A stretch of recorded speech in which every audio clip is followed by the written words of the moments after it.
नमस्कार, मैं हूं आपके साथ नेहा कठैत। डेली पोस्ट पंजाब, हरियाणा, हिमाचल देख रहे हैं आप। हमारी खास पेशकश हरियाणा पोस्ट में आपका स्वागत है। देश के प्रधानमंत्री नरेंद्र मोदी की ओर से उनकी महत्वाकांक्षी योजना मिशन कर्मयोगी को कुछ समय पहले ही लॉन्च किया गया था और इस योजना का मुख्य मकसद है नैतिक शासन का विकास पूरे देश के अंदर करना। और इस मिशन कर्मयोगी योजना को लागू करने वाली हरियाणा अब पहला राज्य बन गया है, क्योंकि हरियाणा में भी मिशन कर्मयोगी की शुरुआत कर दी गई है और इसके तहत राज्य के सिविल सेवाओं से जुड़े 3 लाख अधिकारी और कर्मचारी लाभान्वित होंगे और साथ ही ट्रेंड भी किए जाएंगे। हरियाणा पोस्ट के तहत ये रिपोर्ट देखिए। मिशन कर्मयोगी का हुआ आगाज। मिशन कर्मयोगी की शुरुआत करने वाला हरियाणा पहला राज्य। नैतिक शासन विकसित करना है मिशन का लक्ष्य। 3 लाख सरकारी कर्मचारी पाएंगे ट्रेनिंग। अनुभवी अधिकारी मास्टर ट्रेनर के रूप में करेंगे काम। मास्टर ट्रेनर की भी पहले होगी training.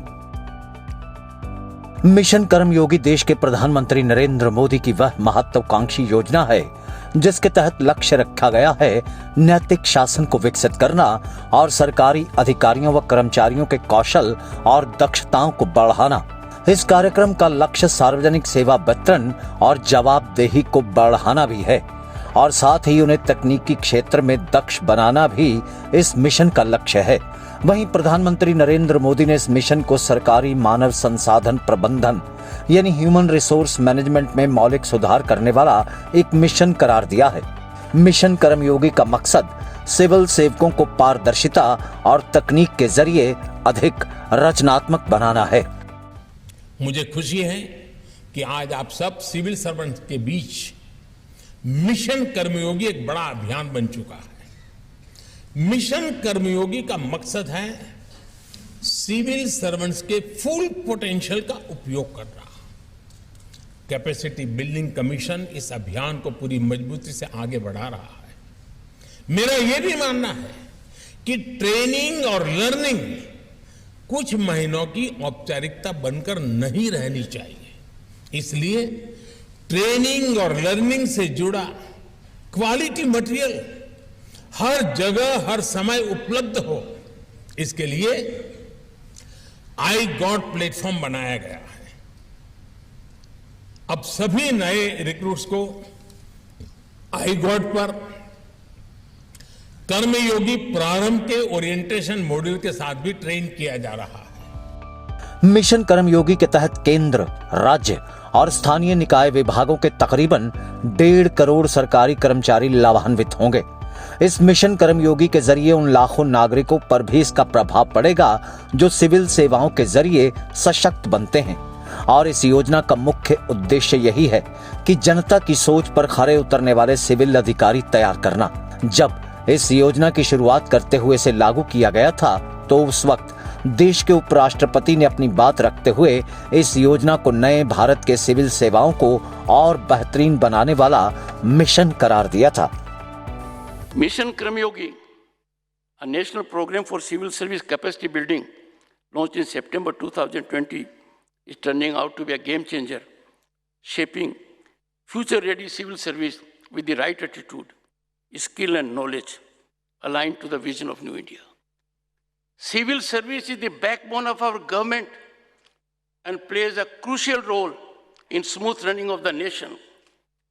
You in Amritkar and some of you are warriors of 2047, laying foundations that will shape Bharat when it celebrates its centenary of independence.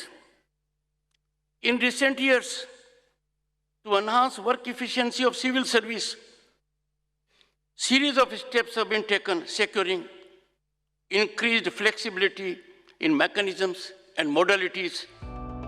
वहीं हरियाणा राज्य में भी इस मिशन कर्मयोगी की शुरुआत हो चुकी है और इस मिशन कर्मयोगी योजना को लागू करने वाला हरियाणा देश का पहला राज्य बन गया है और इसके तहत राज्य के अंदर सिविल सेवाओं से जुड़े 3 लाख से ज्यादा अधिकारी कर्मचारियों को प्रशिक्षण प्रदान किया जाएगा, जो अपने आप में एक अभूतपूर्व पहल है। इसके तहत राज्य सरकार के अधिकारियों व कर्मचारियों को नैतिकता का पाठ पढ़ाने के साथ साथ उनके कौशल और दक्ष को जहां निखारा जाएगा, तो वहीं सेवा और वितरण को लेकर उनकी जवाबदेही भी बढ़ाई जाएगी। इस योजना की शुरुआत करने के साथ ही वर्चुअल माध्यम से मुख्यमंत्री हरियाणा मनोहर लाल ने मिशन कर्मयोगी के बारे में विस्तार से बतलाया भी। हम जानते हैं कि अपने देश के प्रधानमंत्री श्री नरेंद्र मोदी जी ने अपने सामने एक बहुत बड़ा लक्ष्य ये रखा है, और वो लक्ष्य है कि अपने देश का स्थान दुनिया में कितना हम ऊंचा कर सकते हैं, देश को कैसे विश्वगुरु बना सकते हैं। और इस काम को करने के लिए हमें देश के साथ साथ अपने अपने प्रदेशों में भी काम करना होगा और उन प्रदेशों को भी ऊंचा उठाना होगा। जब हम सब की जिम्मेदारी मैं मानता हूं, तो मैंने हमेशा ये कहा है कि हम हरियाणा के सब लोग मिल करके हरियाणा एक, हरियाणवी एक, इस संबोधन के साथ अपने काम को शुरू करेंगे। प्रदेश के सब नागरिक ये भी इसमें सहयोगी बने, तब ये संभव है। मित्रों, सरकार चलाने वाले सब नेता हों अथवा अधिकारी कर्मचारी हों, सभी को जनता के साथ मिल करके कंधे से कंधा मिला करके इस काम को आगे करना होगा। परंतु प्रश्न पैदा होता है कि क्या ये काम हम कर सकते हैं? मेरा उत्तर है हाँ, कर सकते हैं, कर सकते हैं, निश्चित रूप से कर सकते हैं। मुख्यमंत्री हरियाणा मनोहर लाल ने वर्चुअल माध्यम से सिविल सेवाओं से जुड़े अधिकारियों और कर्मचारियों को संबोधित करते हुए अधिकारियों को भ्रष्टाचार को मिटाने के लिए सिस्टम में बदलाव की बात कही और उनके मुताबिक मिशन कर्मयोगी उस बदलाव को लाने में सहायक होगा। साथ ही इसके जरिए सिविल सेवाओं से जुड़े अधिकारियों की दक्षता बढ़ाने में भी सहायता मिल पाएगी। और क्या कहना था मुख्यमंत्री मनोहर लाल का, जानिए इस रिपोर्ट के जरिए। मुख्यमंत्री मनोहर लाल ने अपने संबोधन के दौरान सिविल सेवाओं से जुड़े अधिकारियों व कर्मचारियों को नैतिकता पर जोर देने को कहा और मुख्यमंत्री की नजर में नैतिकता के कई रूप हो सकते हैं, लेकिन हम अधिकारी कर्मचारियों को हमको नैतिकता का ध्यान रखना है। किसी प्रकार की राजनीति से ओतप्रोत होकर के अपना काम नहीं करना है। ये हमारा व्यक्तिगत मामला है, जहां हम विश्वास रखें, जिधर विचारधारा में हम रहें वहां हम रहें। लेकिन नैतिकता, आखिर नैतिकता क्या है? नैतिकता के कुछ लक्षण हैं। नैतिकता ईमानदारी है, नैतिकता समय पालन है, नैतिकता कामचोरी नहीं होनी चाहिए, ये नैतिकता है। नैतिकता क्या होती है, मैं एक और उदाहरण से आपको बताता हूँ। लाल बहादुर शास्त्री जी का नाम हमने सुना है, अपने देश के प्रधानमंत्री। जब वो स्वतंत्रता आंदोलन के समय जेल में गए थे, जेल के अंदर जाने के बाद परिवार की देखभाल करने के लिए उस समय कुछ संस्थाओं के जिम्मे लगाया जाता था और उन संस्थाओं को कहा जाता था कि ये परिवार की सेवा के लिए, परिवार के गुजारे भत्ते के लिए कुछ राशि दे करके आनी है। तो ऐसा ही एक परिवार लाल बहादुर शास्त्री जी के परिवार में जाता था उस संस्था के नाते से, और वहाँ कुछ पैसे दे के आता था। और जो पैसे दे के आता था, तो उसके बाद जब उनकी पत्नी लाल बहादुर शास्त्री जी को मिलने के लिए जेल में आई, लाल बहादुर शास्त्री जी ने पूछा, क्या आपके घर में कुछ, यानी अपने घर में कोई व्यवस्था के नाते से कोई दिक्कत तो नहीं है? तो उन्होंने बताया, एक अमुक सज्जन आते हैं, महीने के वो 50 रुपये देकर जाते हैं, 40 रुपया हम खर्च करते हैं, 10 रुपया बचा लेते हैं ताकि आगे कभी काम आए। शास्त्री जी ने सुन लिया। शास्त्री जी ने सुनने के बाद और अपनी पत्नी को तो कुछ नहीं कहा, लेकिन जब वो संस्था के व्यक्ति वो जब जेल में मिलने उनको आए, तो उनको बुलाकर शास्त्री जी कहते हैं, आपका बहुत बहुत धन्यवाद है कि आप हमारे घर में 50 रुपये महीने का देके आते हैं, लेकिन मेरा एक निवेदन है कि अगले महीने से आप 50 रुपये ना देकर के आए, आप केवल 40 रुपये देके आए, क्योंकि मैंने पता कर लिया है मेरे परिवार का गुजारा 40 रुपये में हो जाता है। अब ये है नैतिकता। मिशन कर्मयोगी के तहत सिविल सेवाओं से जुड़े अधिकारियों और कर्मचारियों को प्रेरित भी किया जाएगा ताकि वह कुछ रचनात्मक योजनाएं बनाते हुए या कोई विशेष तरह का काम जिससे प्रदेश की जनता को लाभ पहुंचे, ऐसे कामों की रूपरेखा तैयार करेंगे। कैसे कर्मचारी अधिकारी सक्षम बने, कैसे उसकी क्रिएटिविटी और इनोवेटिव ये विचार उसके मन में आए, नया क्या कर सकते हैं, ये उसके मन में हमेशा रहना चाहिए। उसकी प्रोडक्टिविटी कैसे बढ़े, प्रोएक्टिव होकर के कैसे काम करें। हमने हरियाणा में बहुत से काम किए हैं जो एक प्रकार से एकदम क्रिएटिव हैं, एकदम इनोवेटिव हैं।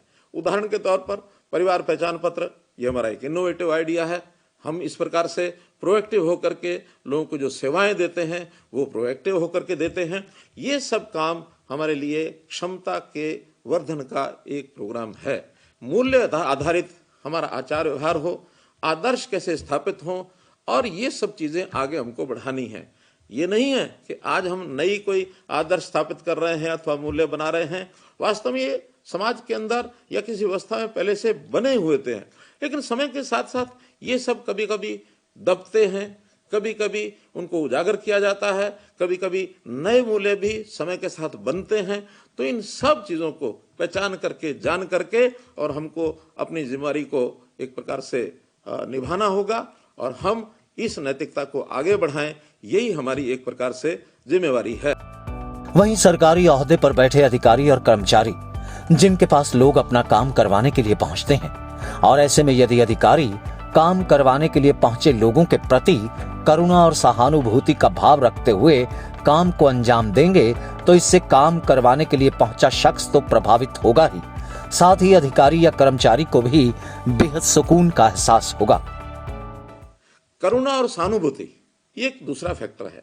आखिर किसी व्यक्ति का जिसको किसी के लिए काम करना है, उसके प्रति यदि हमारे मन में कोई करुणा का भाव नहीं होगा, सहानुभूति नहीं होगी, तो हम प्रभावी ढंग से काम भी नहीं कर पाएंगे। जब पहले पहले नौकरी में नहीं थे तब हमारे मन में क्या विचार थे, तब आज से भिन्न विचार थे, अलग विचार थे। हमको भी ये तकलीफें शुरू में ध्यान में आती थी, और जब हम नौकरी में आए हैं, जब सरकारी नौकरी में आ गए, तो आज परिस्थितियां बदल गई हैं, और इस बदली परिस्थितियों के अंदर हम सोचते हैं कि अव्यवस्थाओं को कैसे ठीक किया जा सकता है। सरकारी व्यवस्था, तरीके और सोच, ये सब के सब सामने वाले की तकलीफ को ठीक करने के नाते से हमको बनाने होंगे। एक बार मेरे मन में जो विचार आता है उसको कैसा मैं पूरा करूं। कभी विचार आता था कि मैं एक बार सरकारी सर्विस में हो जाऊंगा तो कुछ बन जाऊंगा, तो सब कुछ बदल दूंगा। ये बड़े विचार मन में उस समय आते हैं, लेकिन क्या उन विचारों को पूरा करने के लिए आज उस दिशा में कुछ काम कर रहे हैं? क्या हमें सोचना चाहिए, उस दिशा में काम करके हमको आगे बढ़ना चाहिए। मुख्यमंत्री ने सिविल सेवाओं से जुड़े अधिकारियों और कर्मचारियों से इस बात का आह्वान भी किया कि हमें भ्रष्टाचार रूपी गंदगी में नहीं फंसना चाहिए, क्योंकि हमें काम के बदले जो पैसा सरकार अदा करती है वह पर्याप्त मात्रा में दिया जाता है, लेकिन हमें सिस्टम को ठीक करने के लिए सहयोग देना होगा और भ्रष्टाचार से न सिर्फ खुद को बचाना होगा बल्कि दूसरों को भी भ्रष्टाचार करने से रोकना होगा। एक जो हमारे व्यवहार में कभी कभी एक लालच आ जाता है, एक पैसे की भूख जग जाती है, तो उसमें भ्रष्टाचार नाम की जो एक मैं कहता हूं एक जीवन में वृत्ति बनती है, बहुत घातक है। आखिर ये भ्रष्टाचार ये किससे हम करते हैं, इसका प्रभाव किन लोगों पर जाता है? उन्हीं लोगों पर जाता है जिसको हमने परिवार माना है, जिसको हमने भाई माना, जिसको बहन माना है। आखिर भ्रष्टाचार करने से हमको भी आनंद नहीं मिलता है। अंतोगत्वा कभी ये भ्रष्टाचार सामने जब खुल के आता है तो लोक लाज भी खत्म होती है। इसलिए इससे हमको बचना चाहिए। हमको जो पैसा मिलता है वो पर्याप्त पैसा मिलता है, अपने परिवार को चलाने की दृष्टि से ये कम नहीं है, तो इस नाते से हम इससे बचें। मिशन कर्मयोगी का एकमात्र लक्ष्य यही है कि सिविल सेवाओं से जुड़े अधिकारियों कर्मचारियों को अधिक प्रगतिशील, ऊर्जावान और सक्षम बनाना। इंटीग्रेटेड गवर्नमेंट ऑनलाइन ट्रेनिंग यानी IGOT कर्मयोगी प्लेटफॉर्म पर 400 के करीब कोर्स उपलब्ध करवाए गए हैं, जिसके लिए 4.5 लाख रजिस्ट्रेशन भी हो चुके हैं, और तमाम सिविल अधिकारी इन कोर्सों की जानकारी लेते हुए और इन्हें करते हुए मिशन कर्मयोगी को परवान चढ़ाएंगे। डेस्क से गगन नारंग, डेली पोस्ट पंजाब हरियाणा हिमाचल। हमारी खास पेशकश हरियाणा पोस्ट में फिलहाल इतना ही। मुझे दीजिए इजाजत। आप देखते रहिए डेली पोस्ट पंजाब हरियाणा हिमाचल।